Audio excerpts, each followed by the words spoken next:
as a small businessman, I've run my own business for like 25 years. I left school straight away, did an apprenticeship, started, as I said, I had the lawns. 21 years old, started my own business, so 24 years in business. I got up to about 13 staff. I know someone's going to speak to you about social media. It's so important. That is so important to what you do, but how you represent yourself and how your staff represent yourself. I'll just use one little example of how I used to grow my business. I grew up in a suburb called Willoughby. If you asked a real estate agent what's the most prestigious area of Willoughby, when I was a kid it was really working class. They'd say the avenues. So there was 1st, 2nd, 3rd and 4th Avenue, and they ran off Willoughby Park. They were nice old Federation houses and they were well cared for and looked after. They became $4 and $5 million houses at the moment. So when a real estate agent would say that, or I'd ask them, they'd say that, I'd say that's good, and they go, why? I go, I've done 20 houses in 1st Avenue, I've done 15 in 2nd Avenue, I've done 10 in 3rd Avenue, and I've done 5 in 4th Avenue. And it was just word of mouth moving across those streets. I was in 1st Avenue for about 5 years in my mid-20s. And so the biggest thing I'd say to my staff is always look busy. You know, that's a simple one. Don't stand around, pick up a broom, just move. Go down there and get the barrow and bring it back here if you don't know what you're doing. And then 5 minutes later, take the barrow back down there. Just don't stand still. But the biggest thing was communications. Everything I've got in life is because of the way I communicate. There's about 24,000 people that are landscapers and gardeners, not including parks and gardens with councils, or people that work in nurseries and people that work on turf farms. So there's about 24,000 of us that run small businesses, that jump in our ute with our dog and we go off, whether we do maintenance or construction or design. There's 24,000 of us. I'm the guy who got the job on TV because I was always, g'day, yeah, I can do that, no worries. If I say I'm going to do it, I always did it. Had an apprentice. He was built like a Greek god. He was amazing, good-looking rooster. Instead of being an inconvenience in people's backyards, the housewife used to invite the friends over and they'd stare out the back window. Without a word of a lie, one day we're building a block wall out the front of a property, and I'm at one end, I'm laying blocks, and I pretty much look like I did now, and I'm buttering up the sides and I'm laying blocks, and I watched 2 ladies walk up the street pushing prams, and there's Jack, and Jack's got his shirt off and he's mixing mud, and he goes back to him and they're like,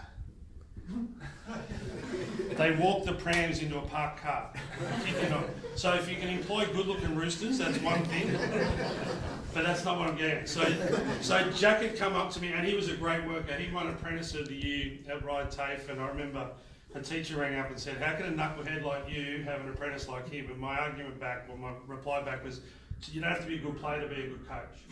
I went to TAFE and just got through because I was an awful speller, but I was really good at the construction.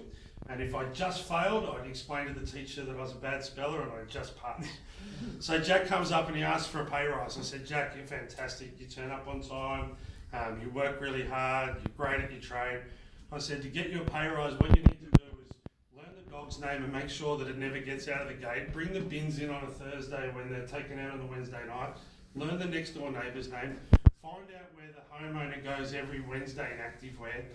Find out what school the kids go to. I want them to know that you're the captain of the Barara A grade and that your partner's studying fine arts and you went to Thailand last year, but you're not going overseas this year because you're going to save up for a house.